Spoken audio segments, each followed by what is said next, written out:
डालेंगे तो जब जलेगी उसमें हाथ डालेंगे तो हाथ जलेगा कि नहीं? जलेगा। और नई वाली लकड़ी काट करके लाइए, जलाइए, उसको जलाएंगे, हाथ डालेंगे तो नहीं जलेगा? जलेगा।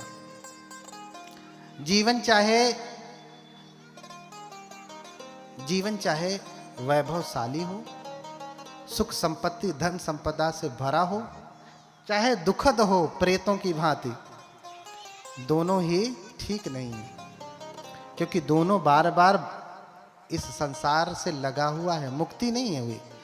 बस एक का जीवन अच्छा है, एक का जीवन बुरा है। इसलिए बुद्ध किसी को ये नहीं कहते कि तुम पुण्य कर्म करो और स्वर्ग जाओ, देवलोक जाओ। हालांकि जब पुण्य कर्म करेंगे आप इस जन्म में मुक्त नहीं होंगे तो आपकी सुगति होना तय है।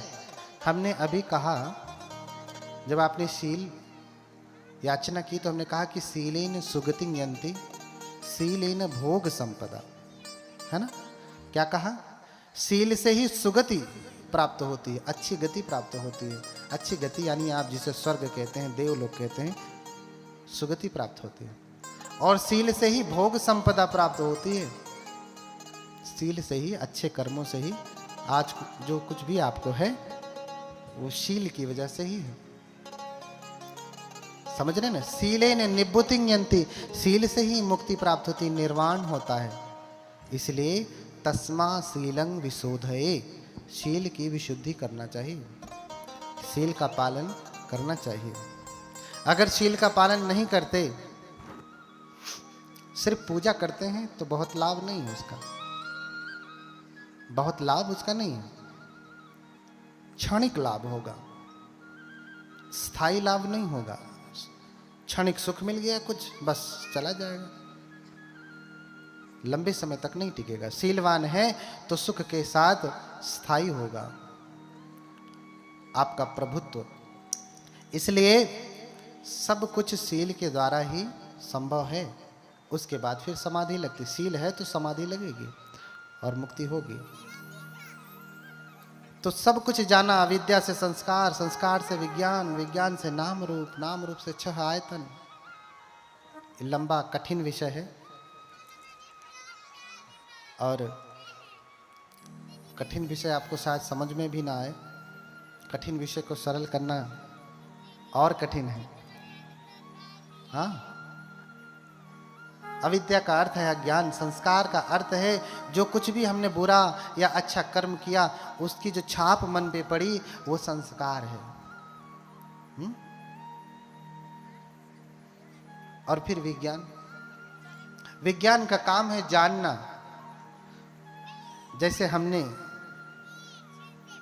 उपासक जी को देखा, अनिल चंद्रा जी को, अब देखने के बाद हमारे आंखों ने चक्षुना संफस्सजो रूपं उपज्यति चक्षु विज्ञान, मैंने कहा आंख से जब रूप का स्पर्श होता है तो चक्षु का विज्ञान पैदा होता है। विज्ञान एक ही नहीं होता, 6 विज्ञान होते हैं और काल के अनुसार विज्ञान अधिक हो जाते हैं। आंख से रूप का स्पर्श होता है तो आंख का विज्ञान पैदा होता है, चक्षु विज्ञान। हमने देखा तो चक्षु का विज्ञान पैदा हो गया, ठीक है।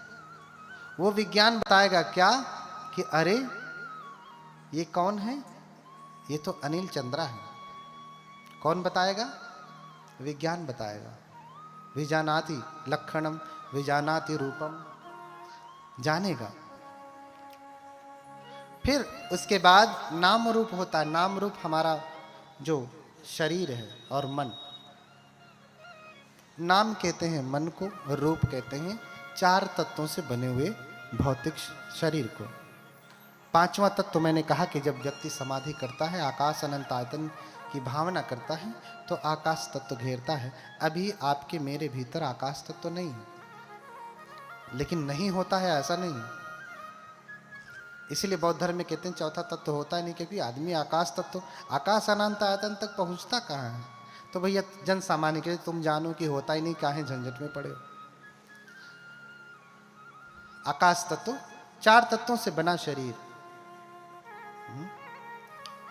और फिर जब ये शरीर होगा तो उसमें स्पर्श होगा। स्पर्श अर्थात आंखों से रूप का स्पर्श, कान से शब्द का स्पर्श, त्वचा से जो है स्पर्श होगा। और फिर नासिका से गंध का स्पर्श होगा, ठीक है, जिह्वा से स्वाद का स्पर्श होगा, मन से मानसिक धर्म का, विचारों का स्पर्श होगा। हाँ, और जब स्पर्श होगा तो वेदना होगी। वेदना अर्थात सुखद भी हो सकती है, दुखद भी हो सकती है, और उपेक्षा वाली अदुखम असुखा भी हो सकती है। किसी को देख के हमें बड़ा अच्छा भी लग सकता है, देख के बुरा भी लग सकता है, देख के न्यूट्रल भी हो सकता है। जैसे यहाँ आप आए होंगे, पीछे देखे होंगे बहुत सारे लोग बैठे, उनको देख के ना आपको खुशी हुई ना दुख हुआ, उपेक्षा में। और किसी अपने मित्र को देख लिए होंगे, अरे अरे आप भी आए हैं, तो खुशी हो गई। और किसी शत्रु को भी देखे होंगे, अच्छा यो आयल हूँ, तो मुंह लटक गया होगा, है ना। तो सुखद भी वेदना हो सकती है, दुखद हो सकती है, और उपेक्षा की वेदना भी हो सकती है, जिसे कहते हैं अदुखम मा सुखा वेदना। हाँ? और जब वेदना होगी तो तृष्णा होना तय है, चाहे सुखद हो चाहे दुखद हो। तृष्णा अच्छी बुरी दोनों होती। लकड़ी अच्छी और बुरी दोनों, सड़ी हुई नई लकड़ी, अच्छी बुरी दोनों तृष्णाएं किसी काम की नहीं। तृष्णा किसी काम की होती ही नहीं, चाहे अच्छी हो चाहे बुरी हो। लेकिन लौकिक जगत को जीने के लिए थोड़ी अच्छी तृष्णा अच्छी है, जैसे किताब पढ़ने की तृष्णा, ज्ञान प्राप्त करने की तृष्णा लौकिक दृष्टि से अच्छी है, पारमार्थिक दृष्टि से अच्छी नहीं, है ना। तो अच्छी या बुरी तृष्णा पैदा होगी। रूप अच्छा देखा, हाँ बहुत सुंदर, बुरा देख लिया, अरे कहाँ से बंदर का मुंह देख लिया आज, ऐसा होता है ना। तो ये वेदना होगी अच्छी या बुरी। और फिर तृष्णा होगी, तृष्णा कि अरे बड़ी सुंदर गाड़ी है, मेरे पास भी एक गाड़ी होती। किसी के पास बढ़िया एप्पल का फोन, अभी नया वाला लेटेस्ट वाला कोई होगा, हाँ देख लिया तो मन में तृष्णा जगेगी, अरे मेरे पास भी ऐसा ही एप्पल का फोन होता। हाँ, तो तृष्णा जगेगी। जब भी स्पर्श होगा तो तृष्णा जगेगी। कोई गीत गाने वाला होगा, गीत सुनता है बढ़िया सा, तो उसके मन में भी तृष्णा जगती, कितना बढ़िया गीत है, काश मैं भी ऐसा गाता, है ना। तो ऐसे ही तृष्णा जगती है। हाँ, और जब तृष्णा जगती है तो उसके प्रति उपादान होता है। उपादान अर्थात चिपकाव। उपादान को अंग्रेजी में कहते हैं क्लिंगिंग।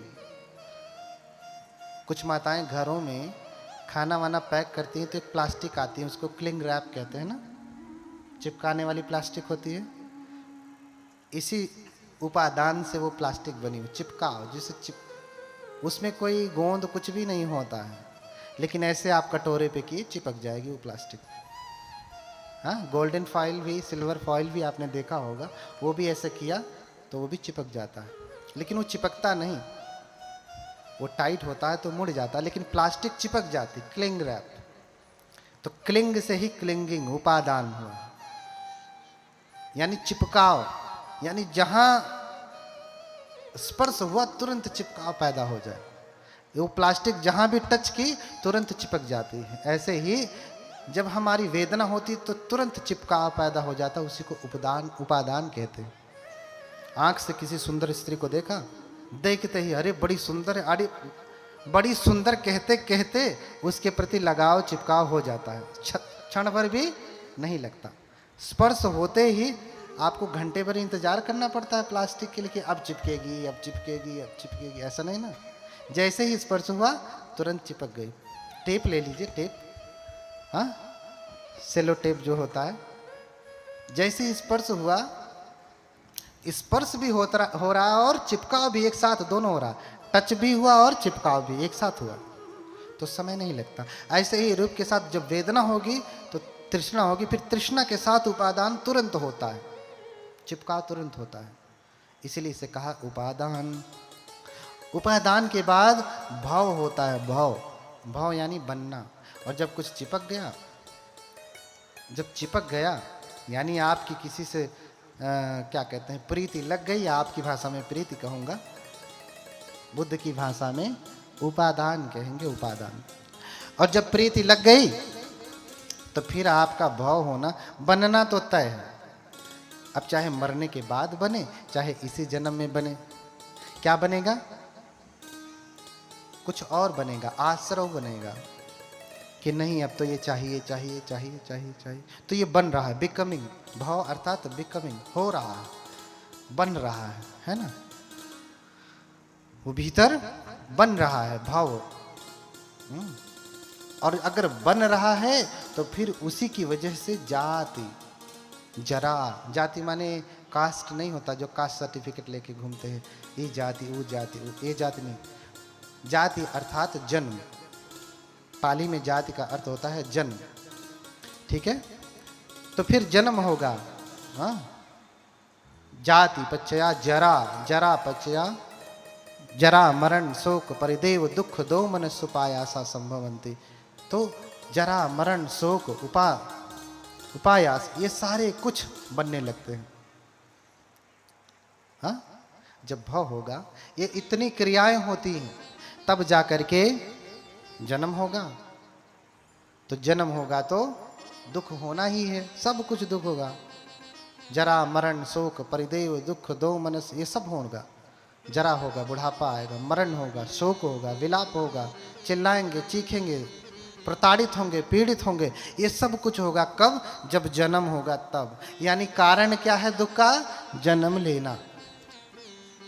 कारण क्या है? इसलिए दूसरे लोग कहते हैं भैया भक्ति करो, लीन हो जाओ, बार बार के चक्र से मुक्ति पा जाओ।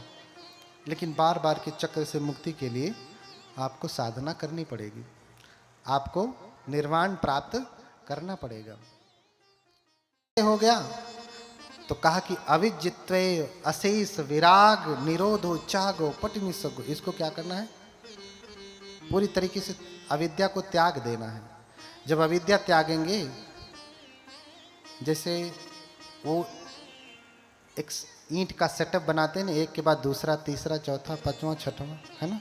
एक को धक्का मारे, एक गिरा तो दूसरा, तीसरा, चौथा, पांचवा, ऐसे करके भर भर भर भर भर भर भर पूरा गिर जाता है ना। ऐसे ही आपने अविद्या को हटाया, धक्का मारा, तो सारे के सारे गिर जाएंगे, बाकी का सारा कुछ नष्ट हो जाएगा। लेकिन ये सिर्फ उपदेश से नहीं होगा, इसे समझने के लिए आपको साधना करना पड़ेगा। बोलिए भगवान बुद्ध की। हम जान रहे इधर वाले गोल में कम समझ में आ रहा है, इसलिए इसकी व्याख्या नहीं करना चाह रहा हूँ गहराई से, क्योंकि ये दर्शन का विषय है।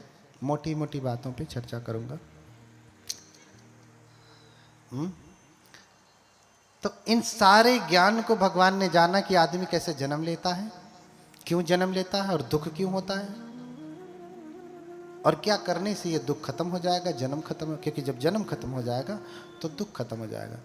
अब जन्म लेना बंद करने के लिए आप सोचें कि चलो मैं मर जाता हूँ, आत्महत्या कर लेता हूँ, जहर खा लेता हूँ, तो ये काम नहीं करेगा। शरीर मरेगा,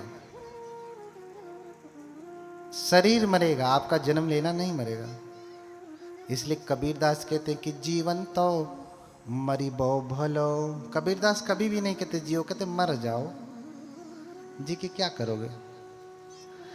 जीवन तो मरी बो भलो, जो मरी जाने कोई। कह रहे हैं कि जीवन से तो अच्छा है मर जाना। जीवन तो मरी बो भलो, जो मरी जाने कोई। मरना पहले जे मरे, तो कली अजरामर होए। कह रहे कि जीवन से अच्छा है कि मर जाए, लेकिन मरने से पहले ही जो मर जाए तो अजर अमर कैसे होगा? मरने से पहले, अर्थात आपकी आशा तृष्णा के मरने से पहले शरीर मर जाए तो अजर अमर होने वाले नहीं है। बुद्ध तो अजर अमर हैं, आज भी पूज रहे, मरने वाले हैं क्या? नहीं, तृष्णा मरेगी तभी जाकर के आपका सच्चा मरना होगा। इसलिए कबीर कहते हैं मरो, तुम्हारे लिए मरना जरूरी है, लेकिन शरीर का मरना मरना नहीं। आपको बड़ा मरने का मन करता है, किसी के प्रति इतनी तृष्णा जग गई, जिसे आप प्रेम कहते हैं, उसे उपादान कहा जाएगा। इतना चिपकाव हो गया कि उसके बिना जीना अच्छा नहीं लगता, मरना ही अच्छा लगता। विभव तृष्णा में पहुंच जाते हैं।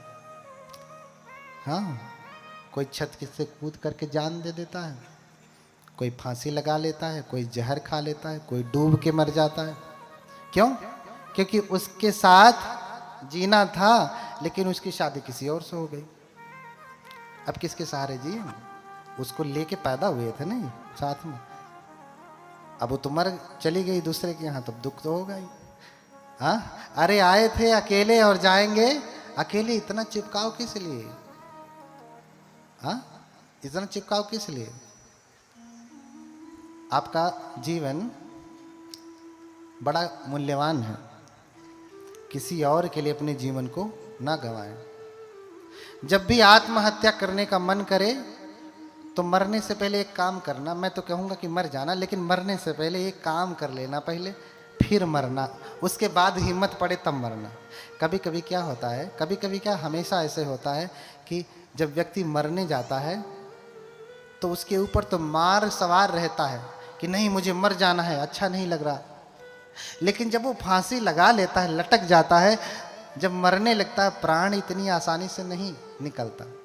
मरते समय क्या ऐसे ही पड़ा रहता है? नहीं ना, तो छटकता है। क्यों छटक रहा है भैया? तुझे तो मरना ही था, तो आराम से खाओ और मरो, छटपटा क्यों रहा? इसका मतलब कि फांसी पे लटक के गलती कर दिया उसने। मरने के लिए तो आया, लेकिन मरा नहीं जा रहा है ठीक से। अब व्याकुलता हो रही है, गलती कर दिया, लेकिन अब क्या करे? चुपके से दरवाजा बंद करके लटका है, अब कोई बचाने भी नहीं आ सकता। हाँ, तो मरने से पहले कभी कभी महिलाएं झगड़ा करती हैं, तो भैया जाती हैं, दरवाजा बंद किया, मिट्टी का तेल छिड़का, हाथ जर के मर जाओ।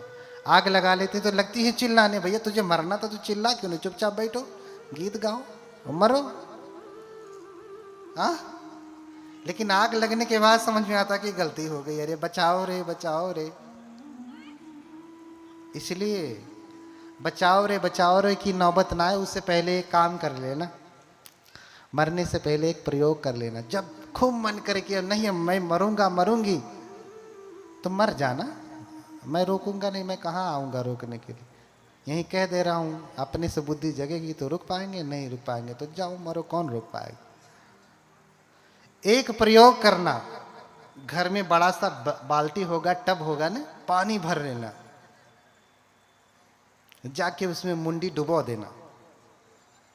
और तब डुबोना जब तक ये न लगे कि मैं मर जाऊं, और लगे कि हाँ पीड़ा नहीं हो रही है, मर सकती हूं तो मर ही लेना, आग लगाने की क्या जरूरत है। हाँ, लेकिन ऐसा हो नहीं पाएगा। जैसे ही 20, 30, 40, 1 मिनट होगा ना, 20, 20, 40 सेकंड के बाद, 1 मिनट पूरा होते होते ही प्राण हथेली में आ जाएंगे कि कब सर बाहर निकालूं, कब सर बाहर निकालूं। हाँ, तो फिर कहेंगे अरे आग लगे मरे में जाते हैं हम तो जी अब। हाँ, तो सारी बुद्धि काम करने लगेगी। इसलिए मरने से पहले ये प्रयोग प्रैक्टिकल कर लेना कि ये काम आसानी से कर पाएंगे कि नहीं। हर काम का एक रिहर्सल होता है ना, जैसे संगीत वाले संगीत बजाने से पहले रिहर्सल करते हैं, तब जाके परफॉर्म करते हैं, तो अच्छा परफॉर्मेंस होता है। अच्छा मरना होगा तो पहले प्रैक्टिकल कर लेना, तो परफॉर्मेंस अच्छा होगा, खुद ही समझ में आ जाएगा कि मर पाएंगे कि नहीं। फिर छटपटाना, मरना भूल जाएंगे आप। हाँ, तो 2 काम हो जाएगा, सद्बुद्धि भी जग जाएगी, बच भी जाएंगे। बोलिए भगवान बुद्ध की। अब बुद्ध को ज्ञान प्राप्त हो गया, बुद्ध विवर्त कपाट के हो गए। बुद्ध कहते किसे हैं? मैंने कहा कि बुद्धति आर्य सच्चानीति बुद्धो। जो आर्य सत्य को जानता है वो बुद्ध है। सिर्फ जानता ही नहीं, बोधेता पजायाति बुद्धो। सिर्फ ज्ञान को जानते ही नहीं, दूसरों को बताते भी हैं। जो स्वयं अनुभव किया वो अनुभव कराते भी हैं। आज हम नहीं करा पा रहे हैं क्योंकि हम बुद्ध नहीं हैं, आप बुद्ध नहीं, हम नहीं बुद्ध हैं, आप भी बुद्ध नहीं। इसलिए आपको वो टेस्ट नहीं मिल पा रहा है जो मिलना चाहिए। इसलिए स्वयं आपको ये तप करना पड़ेगा। तुम्हें ही किचंग आतपंग अखा तारो तथागता। ये प्रयास तो आपको स्वयं करना पड़ेगा। प्रयास की शुरुआत कैसे होगी? प्रयास की शुरुआत कैसे होगी? बुद्ध के वचनों को मानेंगे कैसे आप? बुद्ध के वचनों को कैसे मानेंगे? हम कह दिए और आप मान लेंगे? नहीं। जब तक बुद्ध के प्रति श्रद्धा नहीं जगेगी, आप बुद्ध के वचन को मानने वाले नहीं हैं। बहुत सारे वैज्ञानिक बुद्ध को मान रहे हैं, लेकिन जानते नहीं। बुद्ध को मान रहे हैं, हाँ बुद्ध हैं कोई, लेकिन बुद्ध ने जो चर्या बताई वो बहुत सारे वैज्ञानिक माने वो वाला नहीं, कौन से वैज्ञानिक को कह रहा हूं आप समझ रहे हैं, लेकिन उनके जीवन में बुद्ध का कोई भी गुण नहीं है। क्यों? क्योंकि बुद्ध के प्रति श्रद्धा है ही नहीं। इसलिए वो बुद्ध के सामने भी आए तो एक बार ऐसे, हाँ क्या प्रणाम करने से क्या होता है? प्रणाम करने से क्या होता है? लेकिन कहते हैं, हमारा त्रिपिटक कहता है कि अश्राद्धस्य पुरुषस्य शुक्लो धर्मो न रोहति बीजानाम अग्नि दग्धो नाम अंकुरो हरितो यथा। मेरे वचन नहीं। जो व्यक्ति श्रद्धालु नहीं है, जिसमें श्रद्धा नहीं है, उसमें शुक्ल धर्म का सुक्कं धम्मं विपहाय,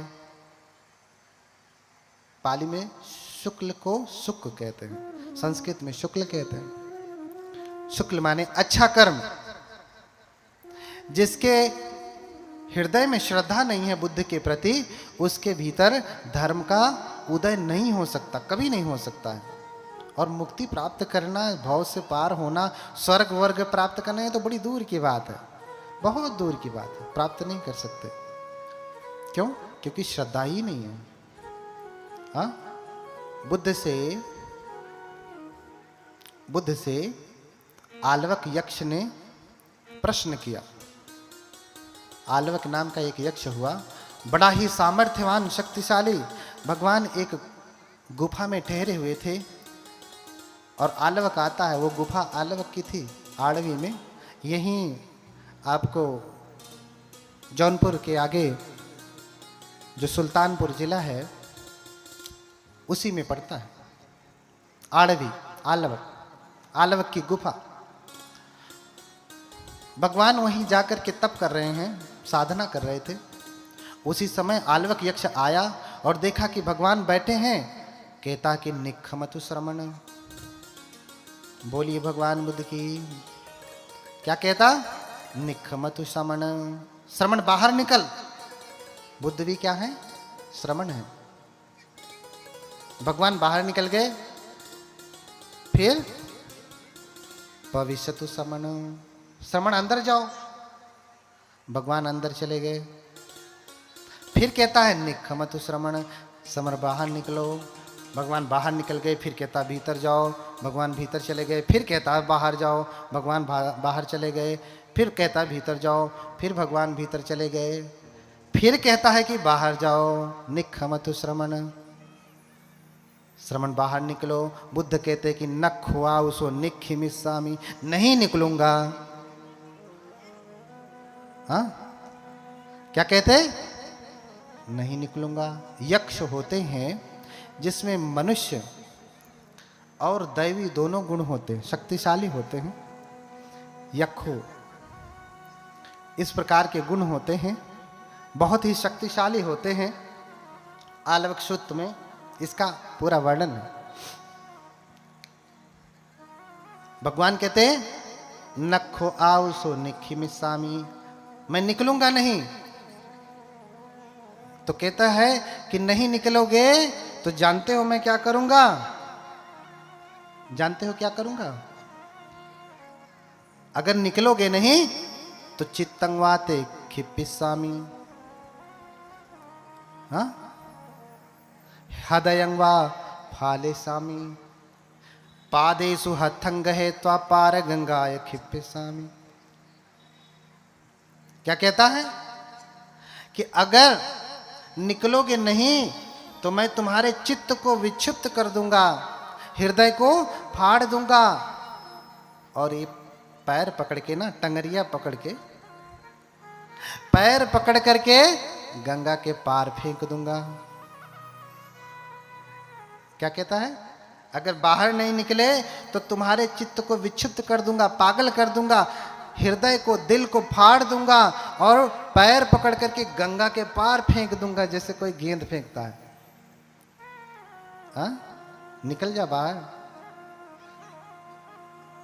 बुद्ध मुस्कुराते हैं और फिर कहते हैं, नखवाउ सुपस्सामी सदैव के लोके समार के सब्रह्म के सत्समण ब्राह्मणिया पजाए सदैव मनुष्याय। अरे आउस, मैं किसी ऐसे व्यक्ति को नहीं देखता, इस लोक की तो बात छोड़ो, सदैव के, देवलोक में भी, समार के, मार लोक में भी, सब ब्रह्म के, ब्रह्मलोक में भी, सत्समण ब्राह्मणिया पजाए, किसी श्रमण और ब्राह्मण को भी ऐसा नहीं देखता। यो मंग चित्तं खिपेय, जो मेरे चित्त को पागल कर दे, हृदयं वा फाड़ेय, हृदय को फाड़ दे, पादेषु हत्थं गहेत्वा पार गंगाय खिपेय, और पैर को हाथ से पकड़ करके गंगा के पार फेंक दे। मैं किसी ऐसे व्यक्ति को नहीं देखता। तू क्या फेंकेगा? हाँ, तू क्या फेंकेगा? तेरा क्या सामर्थ्य? तू तो ना देव है, ना ब्रह्म है, ना महाब्रह्मा है, न कोई योगी श्रमण है, न कोई योगी ब्राह्मण, या ब्राह्मण अर्थात ज्ञानी। तू क्या मुझे फेंकेगा? लेकिन अपितंग आउस पुछ यदा कंक सीति। हाँ, लेकिन तेरे ऊपर कृपा है, तुझे जो पूछना है पूछ, तुझे जो पूछना है पूछ, तुझे जो पूछना है पूछ। चित्त उत नहीं फाड़ सकता। तू मुझे क्यों बाहर निकालना चाहता, क्यों बाहर अंदर करना चाहता? तुझे जो पूछना है सीधे सीधे पूछ, बाहर भीतर क्या लगाया है? तो फिर घबरा जाता है कि भगवान तो सही में सामर्थ्यवान है। मैं तो धमका रहा था कि हो सकता है डर के मारे हमारी धाक, कभी कभी कुछ होता, होते कुछ नहीं, अंदर से पों होते हैं और खूब धाक दिखाते हैं। जानते हो मैं कौन हूँ? भैया वो जानता तो आपको कहना पड़ता कि जानते हो मैं कौन हूँ। इसी से पता चल रहा है तुम हो कौन। कुछ भी नहीं हो, कहीं राष्ट्रपति थोड़ी नहीं हो, प्रधानमंत्री थोड़ी नहीं, मुख्यमंत्री थोड़ी नहीं। हाँ, तो लोग धमकी देते, नहीं जानते तुम मैं कौन हूं। अरे भैया जानता तो कहता क्यों? बड़ा मूर्ख आदमी है। हाँ? तो ऐसे धमका रहा था कि हो सकता है कि श्रमण गौतम डर जाए, भगवान डर जाए। लेकिन खुद ही डर जाता है जब डांटते हैं भगवान। जानता है कि मैं श्रमण गौतम से किसी भी प्रकार से लड़ नहीं पाऊंगा, इसलिए प्रश्न पूछता है कि ठीक है मैं प्रश्न पूछता हूं, उसका उत्तर दो। अगर तुम सही में श्रमण हो, भगवान हो, बुद्ध हो, तो मुझे इसका सही उत्तर दो। कई सारे प्रश्न पूछता है, मैं एक प्रश्न के ऊपर चर्चा करूंगा। कहता है प्रश्न पहला, ध्यान से सुनना, बोलिए भगवान बुद्ध की। इधर से माता जी लोग, इधर देखिए सब ध्यान दे रहे हैं। आपकी गोल कमजोर पड़ रही है। हाँ, तब कहेंगे कि पुरुष, स्त्री भी पुरुष के बराबर है, कैसे मान लें? पुरुष तो ध्यान से सुन रहा है। समानता का अधिकार भी चाहिए, काम भी समानता वाला न रहे, है ना? ध्यान दीजिए, थोड़ा बात कम करिए। आज के बाद खूब बात करना है, थोड़ा सा और 1-2 घंटा। हाँ, प्रश्न पूछता है, किन सुध वित्तं पुरिसस्य सेठं। पहला प्रश्न कि बताइए श्रमण, सबसे श्रेष्ठ धन क्या है? सबसे श्रेष्ठ धन क्या है? किन सुध वित्तं पुरिसस्य सेठं। पहला प्रश्न पूछता। प्रश्न बहुत सारे हैं, क्योंकि मुझे श्रद्धा पे चर्चा करनी है कि बुद्ध की बातों को आप क्यों नहीं मानते। तो बुद्ध उत्तर देते हैं कि यक्ष आलवक सद्धीध वित्तं पुरिसस्य सेठं। श्रद्धा प्लस इध संधि हो गई तो क्या हो गया? सद्धीध। इध माने यहां इस लोक में, सद्धीध वित्तं पुरीसस्य सेठं। इस लोक में सबसे श्रेष्ठ धन क्या है? श्रद्धा। सबसे श्रेष्ठ धन क्या है? श्रद्धा। श्रद्धाय तरति योगं अपमादेन अर्णवं। अगर इस भाव से पार उतरना है ना, अरहत्व तक जाना है, बुद्धत्व तक जाना है, या स्वर्ग नरक भी आपको जाना है, नरक नहीं स्वर्ग जाना है, तो आपके लिए क्या चाहिए?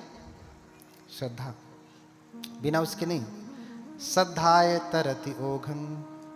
श्रद्धा से ही इस दुष्कर ओघ को, बाढ़ को, जो व्यक्ति को डुबा रही है बार बार यहीं में, व्यक्ति उसको पार करता है। इसलिए कहा अश्राद्धस्य पुरुषस्य शुक्लो धर्मो न रोहति बीजानाम अग्निदग्धो नामंकुरो हरितो यथा। बिना श्रद्धा वाला व्यक्ति कभी भी धार्मिक नहीं हो सकता। ज्ञानी हो सकता है, विद्वान हो सकता है, प्रकांड पंडित हो सकता है, लेकिन धार्मिक नहीं हो सकता। बोलिए भगवान बुद्ध की। इसलिए विद्वता के साथ क्या होनी चाहिए? श्रद्धा। और देखना, जिस व्यक्ति में श्रद्धा नहीं है, समर्पण। श्रद्धा किन किन बातों से परिलक्षित होती है?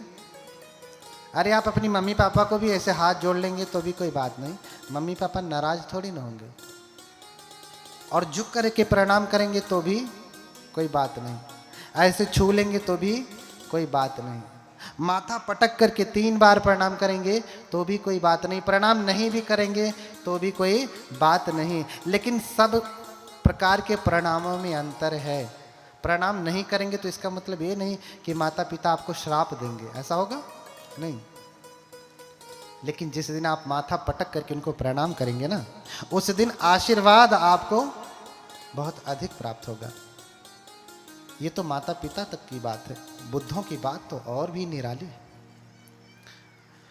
बुद्धों की बात तो और भी निराली है। कोई बहुत बड़ा विद्वान हो, लेकिन बुद्ध के पास आता है, बुद्ध के विहार में आता है, कम से कम 3 बार प्रणाम नहीं करता, ये प्राथमिक बात है, तो समझ लेना कि ये सही बुद्धिस्ट नहीं। किसी किसी काल परिस्थिति में कभी कभी ऐसा नहीं हो पाता है, मजबूरी होती है या कुछ और अन्य बहुत सारे कार्य होते हैं, लेकिन हमेशा ऐसा नहीं होता है। ऐसा अपवाद कभी कभी होता है, ऐसा अपवाद कभी कभी होता है। अगर ऐसा व्यक्ति नहीं करता है तो समझ लेना कि वो ठीक से बुद्ध को मानने वाला नहीं है, वो धार्मिक नहीं होगा, विद्वान, बहुत बड़ा स्कॉलर। आजकल बहुत सारे स्कॉलर हैं, रिसर्च स्कॉलर हैं, है ना। बहुत बड़े कॉन्फ्रेंस होते हैं, उसमें जो है कॉन्फ्रेंस में लोग जाते हैं, अपनी विद्वता को प्रदर्शित करते हैं। अभी मैं भी पाकिस्तान में ही कॉन्फ्रेंस करके आया, विद्वानों के बीच में देखा कि कैसा विद्वान होता है, कैसा विद्वान होता है। बिल्कुल मिट्टी के पुतले जैसा, कोई मर्म नहीं, कोई मोह नहीं, कोई ज्ञान नहीं, कोई भाव नहीं, कुछ भी नहीं। ऐसे विद्वान होते। आए और कंप्यूटर की तरह से फाइल निकाला, पढ़ दिया, पेपर हो गया, मैंने अपना कह दिया, दूसरा आए बोले। इसको ये व्यक्ति कभी भी भवसागर से पार नहीं उतर सकता, चाहे भले ही त्रिपिटक क्यों न कंठस्थ हो। उसको भाव से पार कौन उतरता है? श्रद्धाय तरति ओघम। श्रद्धा से व्यक्ति इस भव सागर से पार उतरता है। अब एक प्रश्न ये भी है, क्या बुद्ध की पूजा की जाती है? क्या बौद्ध धर्म में पूजा का विधान है? देखिए, बहुत गहरा विषय है, इसी को लेकर के बहुत लड़ाई है। इसी की वजह से बहुत सारे लोग आए भी नहीं है कि अरे वो तो अंधविश्वास बताते हैं, पूजा पाठ या वाह। ऐसा थोड़ी ना होता है बौद्ध धर्म में। वो कहीं आकाश से कोई बौद्ध धर्म का ग्रंथ पढ़ के आए होंगे। मैं तो यही धरती वाला जो भगवान बुद्ध ने उपदेश दिया वही पढ़ के बताऊंगा आपको, प्रमाणों के साथ, साक्ष्यों के साथ कहूंगा। और आपको भ्रम होगा तो एक एक श्लोक नोट करते जाइए, जाकर के किताब खोल खोल करके देख लीजिएगा कि मैं गलत कह रहा हूं कि सही कह रहा हूं। इतना श्लोक अपने लिए नहीं याद किया हूं, मेरे लिए तो बुद्ध देख लिया, दर्शन हो गया। आपके लिए किया हूं, पढ़ता आपके लिए हूं, मेरे लिए नहीं, क्योंकि मैं तो जान गया बुद्ध ही सर्वज्ञ हैं, बस इतना पर्याप्त है। लेकिन आपके 75 प्रश्न हैं, उनका उत्तर नहीं मिलेगा तो आप बुद्ध के रास्ते पे आएंगे नहीं। तो कितने लोग हैं जो मानते हैं कि बौद्ध धर्म में पूजा पाठ भी होता है? हाँ हाँ हाँ, बाकी वैज्ञानिक लोग हैं ना। बोलिए भगवान बुद्ध की, भगवान बुद्ध की। देखिए, बौद्ध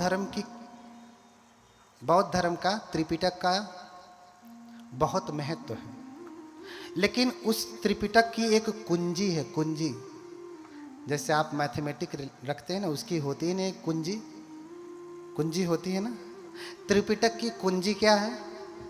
जो हाथ नहीं उठाए हैं जरा वो बताएं। इधर विद्वान वर्ग बैठे हैं सोफा पे। त्रिपिटक की कुंजी क्या है?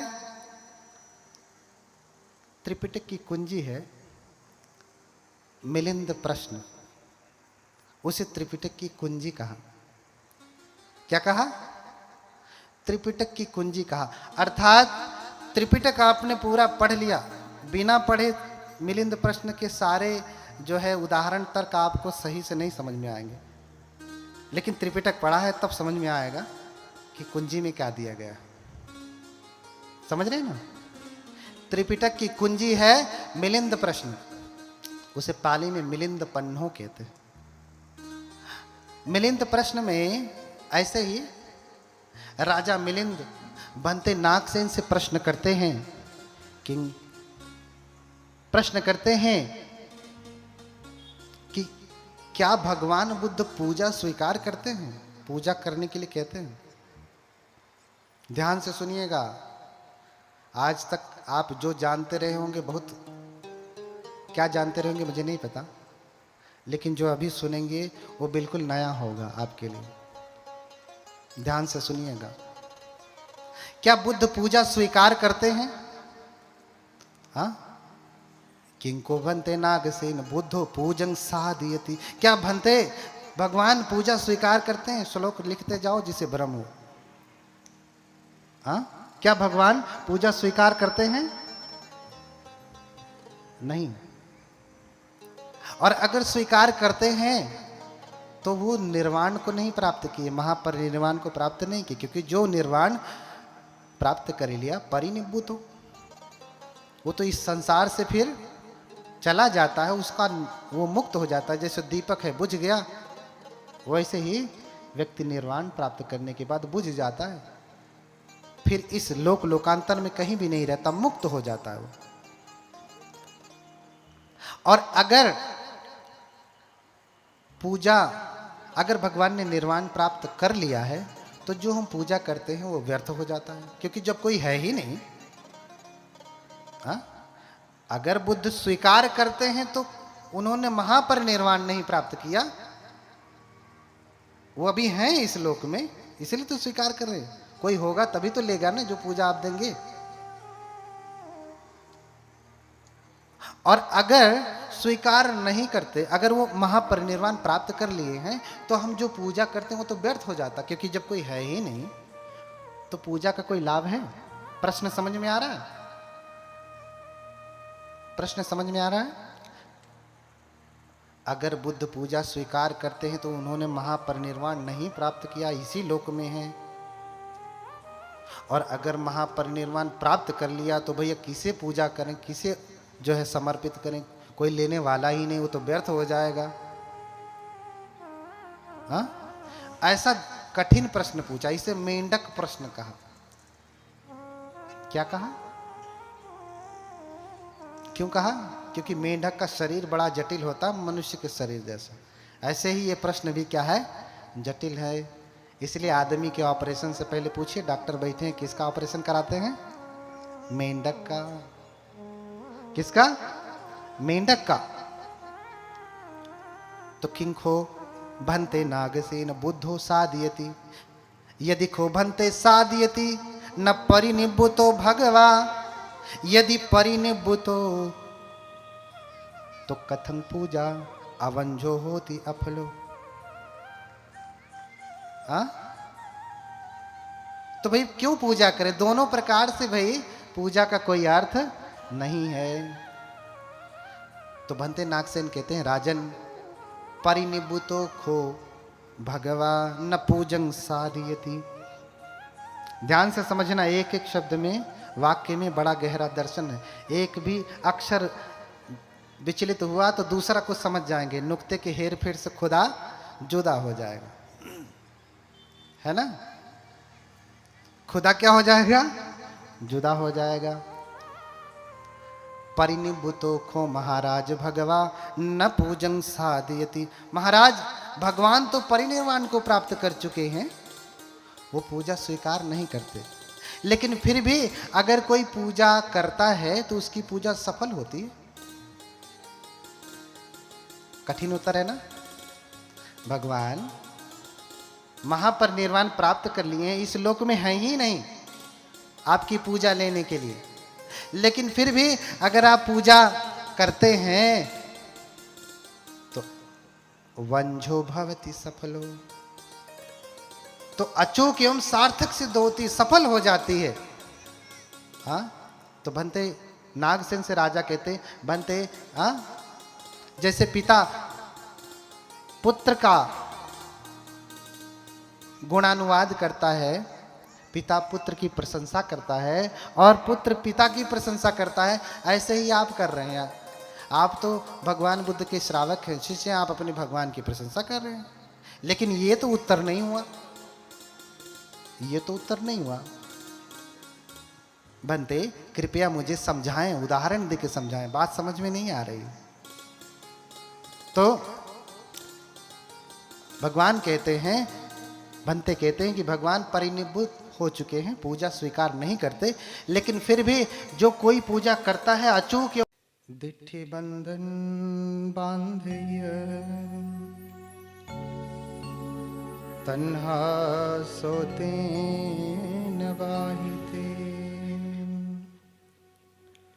दिव्य नायक तारे सी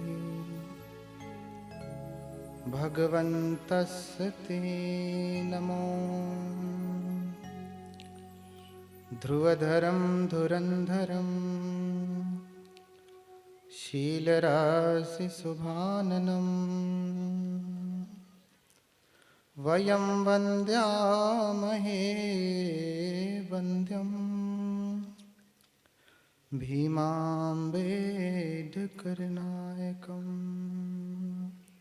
साधु साधु साधु।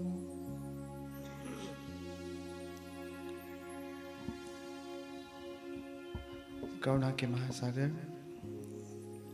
लोक गुरु भगवान अरहत सम्यक संबुद्ध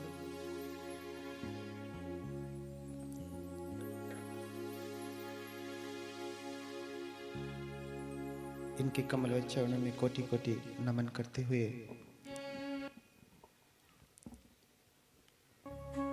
धर्मराजा सम्राट अशोक, बोधिसत्व बाबा साहब, इनके प्रति हार्दिक कृतज्ञता ज्ञापित करते हुए नमन करता हूँ। हमारे बीच में यहाँ पर विराजमान परम ज्येष्ठ श्रेष्ठ गुरुओं के भी गुरु परम पूज्य भंते जी के चरणों की वंदना करता हूँ। हमारे प्रिय भंते धम्मज्योति, प्रिय भंते मितानंद, बाकी सभी करुणानंद, विवेकानंद और एक और दूसरे धम्मज्योति आए हुए हैं छोटे वाले।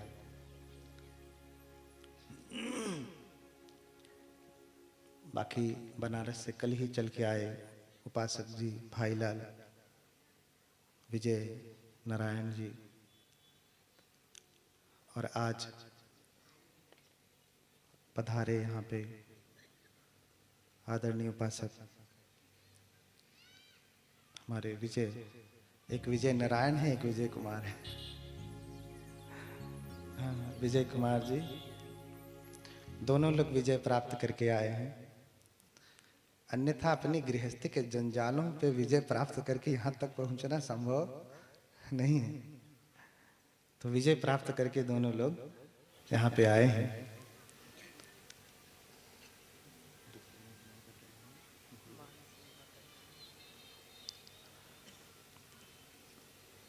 दूसरे उपासक जी भी आए हैं, इंजीनियर अतर सिंह। इनका भी स्नेह हम लोगों को समय समय पे मिलता रहता है। उपासक मान सिंह जी भी आए हैं और भी दूर दराज से लोग आए हैं जो पहले से आए हैं। और ये बिल्हौर के सभी उपासक उपासिकाएं। थोड़ा सा समय है। परम पूज्य भंते जी का ज्ञान बड़ा गहरा है।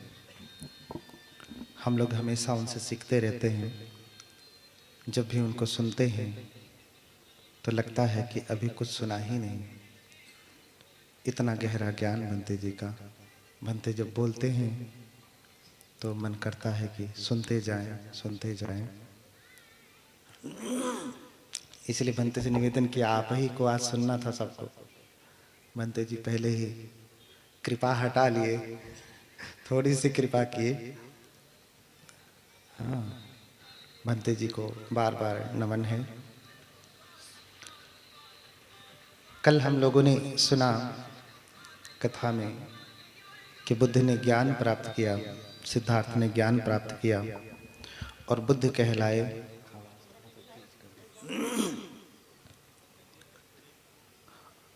इतनी आसानी से बुद्धत्व नहीं प्राप्त होता।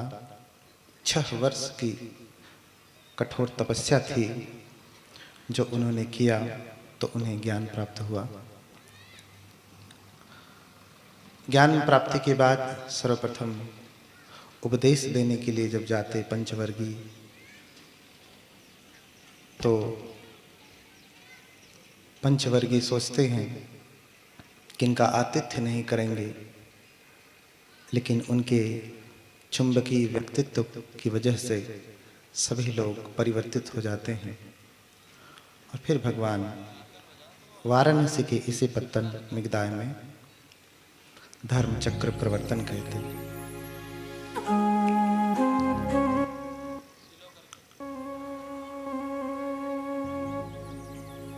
धर्म चक्र प्रवर्तन करते एक बात ध्यान रखें, धर्म चक्र प्रवर्तन कोई बुद्ध ही करते हैं,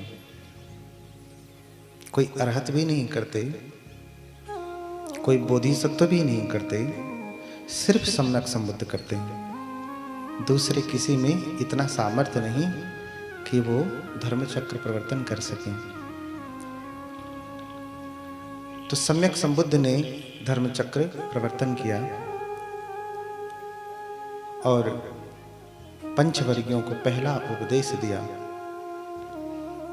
4 आर्य सत्य का उपदेश दिया, अष्टांगिक मार्ग का उपदेश दिया।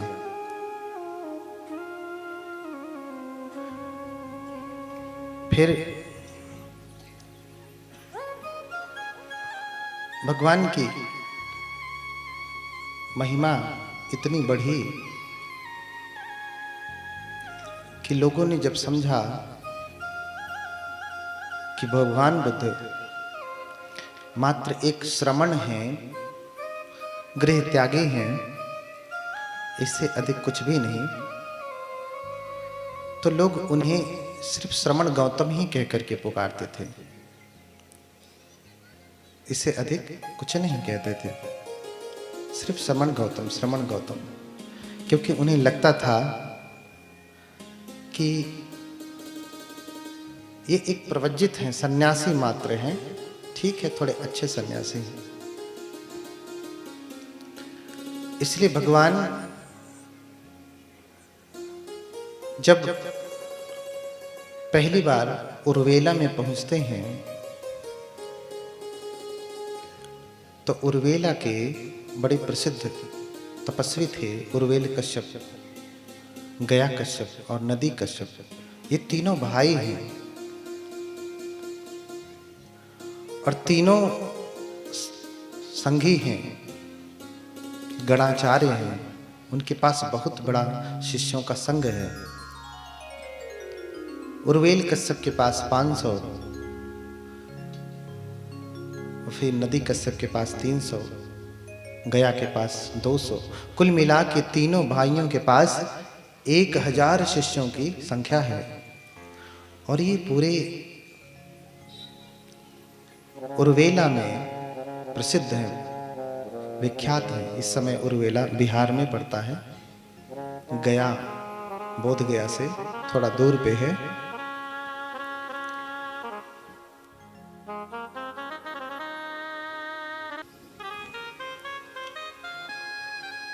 तो उर्वेल कश्यप और गया कश्यप, नदी कश्यप, ये तीनों बड़े ही प्रतिष्ठित गणाचार्य थे।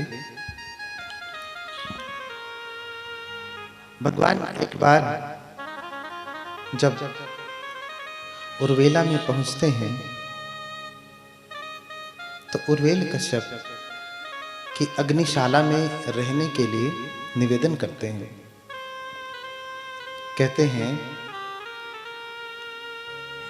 कि हे उर्वेल कश्यप, मैं तुम्हारी अग्निशाला में रहना चाहता हूं।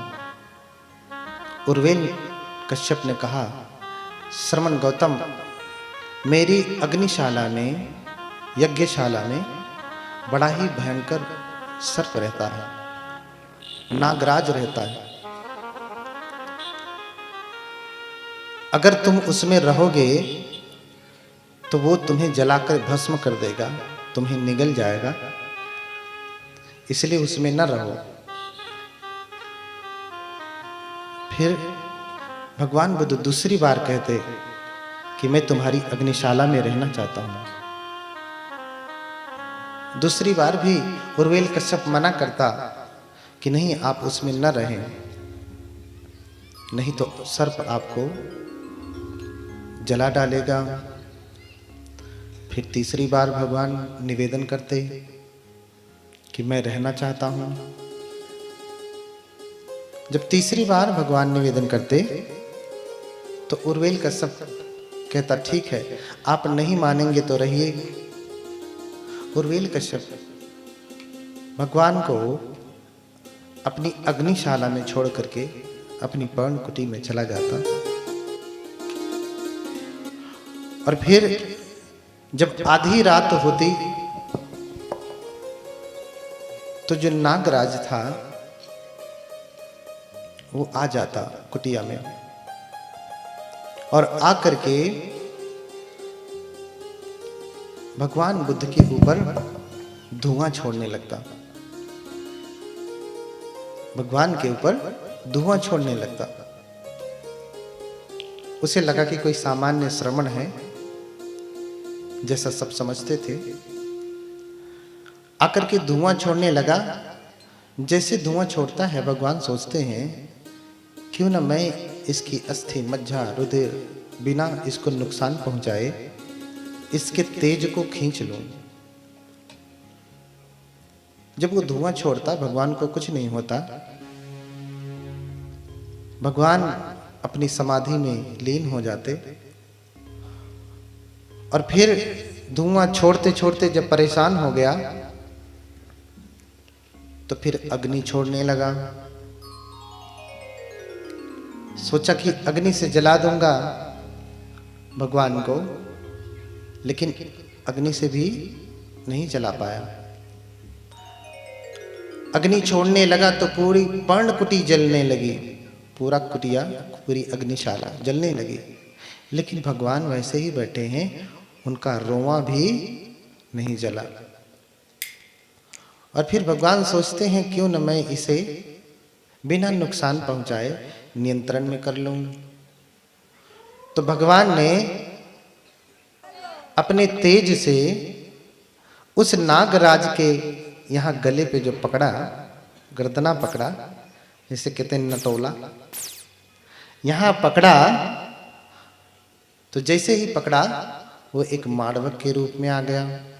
फिर भगवान पकड़े रहे तो फिर छोटे से सर्प का रूप धारण कर लिया। अभी तो बड़ा सर्प था, नाग था, लेकिन एक छोटे से सर्प का रूप धारण कर लिया और फिर भगवान उसे पकड़ करके अपने पात्र में रख लेते। आपने कभी कभी चाइनीज मूवी देखा होगा या जापानीज देखा होगा, उसमें बनते लोग क्या करते हैं, जब कोई भयंकर विषधर सर्प होता है उसको किसी मंत्र से नियंत्रित नहीं किया जा सकता है, तब उसे अपने पात्र में पकड़ते हैं। उसे किस में पकड़ते हैं? उसे अपने पात्र में पकड़ते हैं। क्योंकि ये बुद्धिस्ट मूवी है, इसमें बौद्ध संस्कृति को दिखलाया गया। क्योंकि बुद्ध के पात्र में अभूत क्षमता होती है, शक्ति होती है, इसलिए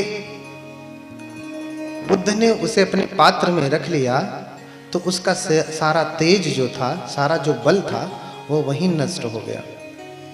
अब वो न धुआं छोड़ सकता था, न आग छोड़ सकता था, न मानव का रूप धारण कर सकता था, यानी किसी आदमी का रूप भी नहीं धारण कर सकता था। और इधर जब वो अग्नि छोड़ रहा था तो उर्वेल कश्यप सोच रहा था कि लगता है श्रमण गौतम मारा गया, लगता है श्रमण गौतम मारा गया। मैंने उसे बार बार मना किया था कि मत जाओ, अग्निशाला में एक भयंकर नागराज है, वो तुम्हें भस्म कर डालेगा, जला डालेगा या फिर निगल जाएगा। लेकिन श्रमण गौतम उसने सुना नहीं। लगता है कि अब मारा गया बेचारा श्रमण गौतम। सुबह में आकर के देखता तो सब कुछ जल गया, लेकिन भगवान साधना में बैठे हैं, सामने पात्र रखा है। उर्वेल कश्यप जैसे आता, भगवान को देख करके आश्चर्यचकित तो हो जाता कि श्रमण गौतम तो ऐसे ही पड़े हुए हैं, उनको कुछ हुआ नहीं। फिर भगवान पात्र उठाते और उर्वेल से कहते, लो तुम्हारा नाग राजा बहुत परेशान करता था ना, लो अपने नाग राजा को संभालो। अब वो शक्तिहीन हो गया, पात्र से निकाला तो भी अब पहले जैसा दिव्य शक्तिशाली नहीं रहा। अब उसे छोड़ दिया, एक सामान्य सर्प हो गया, जैसे आपके घरों में निकलता है, एक डंडा मारे तो मर जाए, वैसा कर दिया भगवान ने। प्राण नहीं लिया, नुकसान नहीं पहुंचाया, बस उसके तेज को भगवान ने खींच लिया। अब उर्वेल कश्यप सोचता है श्रमण गौतम तो महारिद्धिशाली हैं, बहुत चमत्कारिक हैं। फिर निवेदन करता, हे श्रमण गौतम, मैं चाहता हूं कि आप कुछ दिन और यहाँ पे रुकें, यहाँ पे कुछ दिन और रुकें। भगवान उसके निवेदन को स्वीकार कर लेते और उसकी कुटिया के बगल में ही जो दूसरा वन खंड था, दूसरा ही जंगल छोटा सा था, वन था, उसमें जाकर के निवास करने लगे। निवास करने लगे। फिर उसके मन में आया, उस समय ऋषि मुनि जो होते थे, तपस्वी जो होते थे, उनके लिए साल में एक बार यज्ञ होता था। तो राजा महाराजा श्रेष्ठी बड़े बड़े लोग उनको दान करने के लिए सुंदर सुंदर वस्तुएं लेकर के आते थे, खाद्य पदार्थ लेकर के आते थे। उसने सोचा कि कल मेरे यहाँ यज्ञ होना है और उर्वेला के जितने भी बड़े बड़े श्रेष्ठी हैं, जितने भी बड़े बड़े लोग हैं, सब लोग आएंगे और कुछ न कुछ लेकर के आएंगे, कुछ न कुछ लेकर के आएंगे। तो अगर श्रमण गौतम ने वहां कोई चमत्कार दिखा दिया तो श्रमण गौतम की वाह वाह होने लगेगी, मेरा मान कम हो जाएगा। तो अच्छा हो कि श्रमण गौतम कल ना आए भोजन में। भगवान उसके मन की बात जान जाते।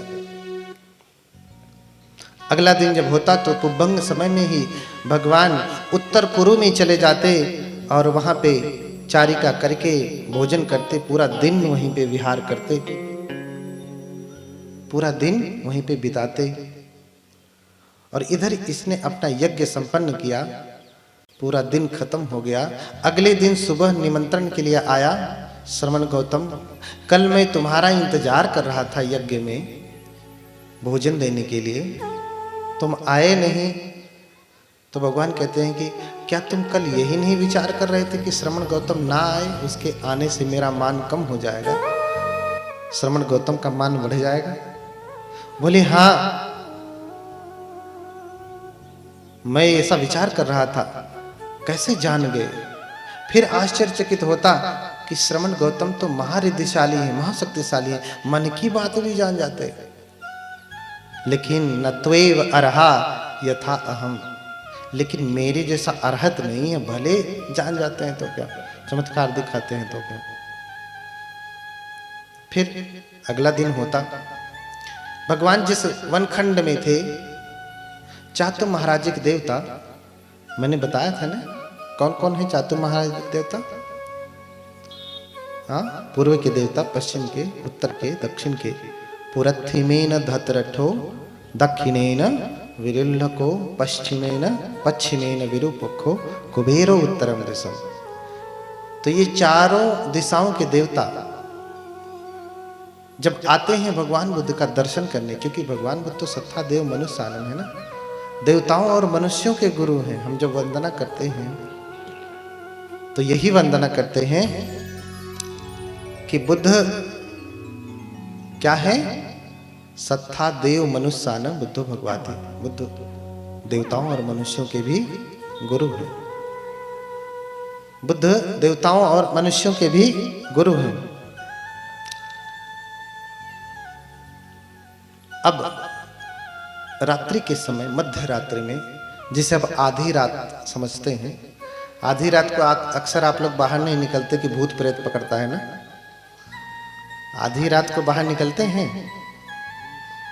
आधी रात को क्या पकड़ता है? घनघोर रात्रि हो तो 12 बजे भूत प्रेत पकड़ लेता है ना। लेकिन आधी रात को भगवान बुद्ध से मिलने के लिए चातु महाराजिक देवता आए और पूरा वनखंड जो था वो प्रकाश से भर गया। जैसे रात्रि के समय में जब यहाँ लाइट जलती है, प्रकाश जलती है, तो पूरा दिखाई देता है कि पांडाल में लाइट जली हुई है, दूर से दिखाई देता है। ऐसे ही जंगल में, वनखंड में, छोटे से खंड में जब देवतागण आए तो पूरा वनखंड प्रकाश से भर गया। जब देवतागण आते हैं तो जहां जाते हैं वहां प्रकाश हो जाता है, क्योंकि हम महामंगल सूत्र में भी देखते हैं, अथको अन्यतरा देवता अभिकंताय रत्या अभिकंत वर्णा केवल कप्पं जेतवनम ओभा से त्वा। पूरे जेतवन को प्रकाशित करता हुआ, ओभा से त्वा माने प्रकाशित करता हुआ। तो फिर देवतागण आए, पूरे वनखंड को प्रकाशित कर दिया। बहुत देर तक उनकी चर्चा चली। फिर सुबह जब उर्वेल कश्यप आता भगवान के पास, कहता कि श्रमण गौतम चलो, भोजन तैयार है। अच्छा, रात्रि में मैंने देखा कि इस वनखंड में बहुत प्रकाश हो रहा था, क्या जलाया था तुमने, इतना प्रकाश था? बोले कश्यप, मुझसे मिलने के लिए चातु महाराजिक देवता आए थे, उनके तेज से ये वनखंड प्रकाशित हो रहा था। फिर मन में सोचने लगता, अरे श्रमण गौतम तो महारिद्धिशाली हैं, इससे मिलने के लिए देवतागण आते हैं, इससे मिलने के लिए देवतागण आते हैं। लेकिन फिर वही बात कहता, न त्वेव अर्हा यथा अहम, लेकिन मेरे जैसा अर्हत नहीं है। कुछ भी है लेकिन मेरे जैसा अर्हत नहीं है। फिर दूसरे दिन हुआ तो दूसरे दिन देवराज शक्र स्वयं आए। फिर अगले दिन सहमपति ब्रह्मा आए। फिर वही बात पूछता है कि कल भी देखा कि प्रकाश से भरा, आज उससे दुगना प्रकाश से भरा। जब शक्र आए, कौन आया? बोले देवराज शक्र आए। फिर कहता, अरे श्रमण गौतम तो महारिद्धिशाली, इससे देवराज शक्र स्वयं मिलने के लिए आते। लेकिन न त्वेव अर्हा यथा अहम, कुछ भी हो मेरे जैसा अर्हत नहीं। फिर तीसरी बार जब सहमपति ब्रह्मा आए तो वनखंड 10 गुना प्रकाश से भर गया, और भी तेज प्रकाश से भर गया। फिर वही बात पूछता, कहता है कि न त्वेव अर्हा यथा अहम्, लेकिन मेरे जैसा अर्हत नहीं। फिर भगवान भोजन के लिए चले जाते, उस समय अचानक से बाढ़ आ गई, पूरा उर्वेला डूब गया। बाढ़ आई और पूरा उर्वेला डूब गया। उर्वेल कश्यप नौका में बैठ करके जहां ऊंची भूमि थी वहां भाग लिया, और फिर उसे बाद में विचार आया कि अरे श्रवण गौतम बेचारा डूब गया होगा पानी में। आदमी जब कहीं संकट में होता है ना, मरने वाला होता है, डूब रहा होता है, जल रहा होता है, तो पहले किसको बचाता है? मैं को बचाता है, मेरे को नहीं बचाता। तीनों तृष्णाओं में कौन सी तृष्णा सबसे मजबूत है? काम, भव, विभव, है ना? तो भव तृष्णा तीनों में सबसे अधिक प्रबल है। काम तृष्णा भी उसके आगे कुछ भी नहीं है। भव का अर्थ है बने रहना। तो बने रहने में क्या बना रहे? मैं बना रहूं, मेरा बना रहे, मैं सुखी रहूं, मेरे सुखी रहे। यही तो बार बार आता है ना, हे भगवान मैं सुखी रहूं, मेरा बेटा सुखी रहे, ये हो जाए, मेरा ये काम हो जाए, हाँ मेरे बेटे का ये हो जाए, ये हो जाए, सब मेरा ही मेरा है ना। लेकिन जब संकट आता है तो मेरे को आदमी बाद में देखता है, पहले मैं को देखता, पहले मैं निकल जाऊं। उर्वेल कश्यप पहले बाहर निकल गया, फिर सोचता है अरे श्रवण गौतम तो बेचारा डूब गया होगा। फिर वापस नौका लेकर के आता है, चलता हूं, देखता हूं कहीं डूबा होगा, हाँ तो उसकी डेड बॉडी को उठा करके ले आऊंगा। इधर जब बाढ़ आ गई, भगवान साधना कर रहे थे, जब बाढ़ आई पूरा सब डूब गया, तो भगवान सोचते हैं, चूंकि रात का समय था, रात के समय में कभी कभी होता था, नदी के किनारे वाले जानते होंगे कि कभी कभी जब नदी का जल बढ़ता है, लोग सोए हैं तब तक सब डूब जाता है। इसलिए भगवान ने कहा कि सुतंगामं महोघो मच्चुम आदाय गच्छति।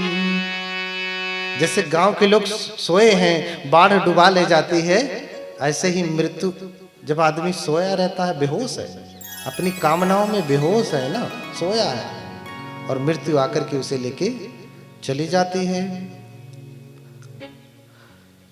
और इधर भगवान देखते हैं कि पूरा गांव डूब गया, पूरा नगर डूब गया उर्वेला।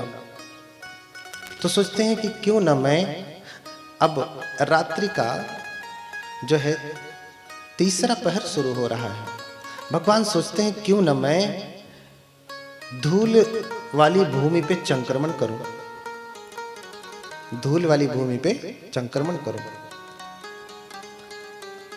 फिर भगवान अपने दोनों हाथों को ऐसे ही करते हैं। कैसे करते हैं? अपने दोनों हाथों को ऐसे ही करते हैं तो दोनों तरफ से पानी ऐसे ही हट जाता है। हाँ, दक्षिणेन वाम तो वामेन दक्षिण तो पजमोरेति। दोनों को एक दूसरे से ऐसे करते हैं तो जल क्या होता है? बीच में से ही ऐसे हट जाता। इधर भी जल है, इधर भी जल है, बिना किसी दीवार के, और बीच में सूखी भूमि, उसमें भगवान संक्रमण कर रहे हैं। अंतिम पहर में भगवान संक्रमण करते हैं, भगवान की चर्या है। अंतिम पहर में भगवान संक्रमण करते हैं, भगवान संक्रमण कर रहे हैं। उर्वेल कश्यप आता है, नौका लेकर के ढूंढ रहा है, सबको तो डूब गया। फिर ढूंढ रहा है, ढूंढते ढूंढते उसने देखा अरे इधर बीच में गड्ढा है, इसमें पानी भी नहीं है। फिर नीचे नौका से झांक करके देखता, अरे श्रवण गौतम तो जल के बीच में जल को हटा करके धूल वाली भूमि पे संक्रमण कर रहे हैं, ये तो महारिद्धिशाली है। अपना हाथ ऐसे माथे पे लगाता, अरे इतना रिद्धिशाली, मत्थकं पत्त, अपने हाथ को ऐसे माथे पे लगाता है। फिर वहीं से निवेदन करता, श्रवण गौतम भोजन तैयार है, आओ भोजन कर लो। भगवान कहते कि तुम चलो, ब्राह्मण मैं आता हूं। कहता ठीक है श्रवण गौतम। इधर ये नौका लेके जैसे जाता, भगवान उससे पहले ही सूखी भूमि पे जाके उसका इंतजार कर रहे थे। अभी ये और आश्चर्यचकित हो गए, अभी तो यहाँ देख के आया और मुझसे पहले ही आकर के यहाँ बैठ गए। फिर बहुत आश्चर्यचकित होता, लेकिन फिर वही बात कहता, न त्वेव अर्हा यथा अहम इद्धिमन्तो खो समनो गौतमो, न त्वेव अर्हा यथा अहम। रिद्धिमान तो है ये श्रवण गौतम, लेकिन मेरे जैसा अर्हत नहीं है, मेरे जैसा अर्हत नहीं है। उस समय जम्बू फल, जिसकी वजह से, जम्बू फल समझ रहे हैं ना, जम्बू द्वीप, जिसकी वजह से भारत को कहा जाता है।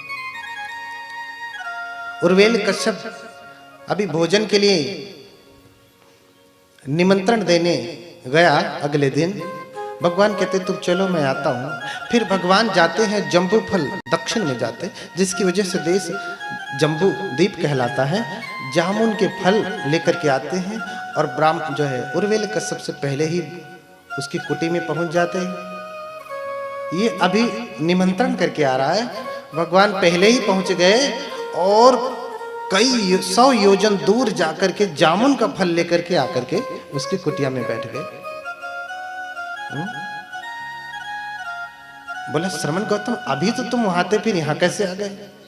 और ये जामुन का फल तो यहाँ होता नहीं, सैकड़ों योजन दूर होता है, ये कौन दे गया?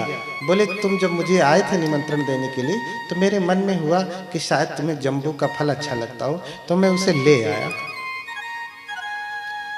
फिर दांतों तले उंगली दबाता, कहता कि इद्धिमन्तो खो समनो गौतमो न त्वे